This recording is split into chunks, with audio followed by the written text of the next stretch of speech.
மாறிடும். குரு பயிற்சியாலும் மாறிடும். சனி பயிற்சி நல்லா இருக்குது, ராகுகேது பயிற்சி நல்லா இருக்குது. இந்த குரு பயிற்சி மட்டும் சித்திரைக்கு மாறுச்சுன்னா அப்புறம் யோகம் ஆகிடும்.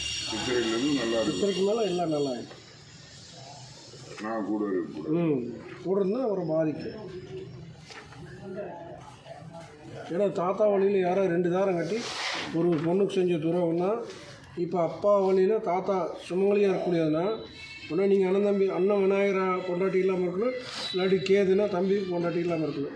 இந்த குலகுந்த பிறக்கறதுக்கு முன்னாடி 4.5 வருஷத்துக்குள்ளார 2 பேர்த்துல உங்கள் குடும்பத்துலேயும் உங்கள் தம்பி குடும்பத்துலேயும் உயிர் போகாது, உயிர் பாரு மாதிரி கண்டம் வரும். அவர் இறந்துருந்தா உங்கள் சம்சாரம் தப்பிச்சிருக்கும், நீங்கள் சம்சாரம் இறந்தனால அவர் தப்பிச்சுக்கிட்டு. ஆனால் 2ல் ஒரு உயிர் போகிற சூழ்நிலை இந்த குழந்தை பிறக்கறதுக்கு முன்னாடி 4.5 வருஷமாக நடந்துருக்குது.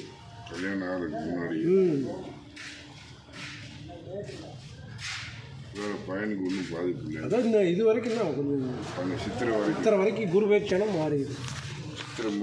சித்திரை பிறந்த 5 நாள்லேயே மாறிடுது. இப்போ இது பேசலேருந்து ரிஷபத்துக்கு போயிட்டு யோகம் ஆகிடும். வேற ஒன்றும் நல்லா இருக்கு.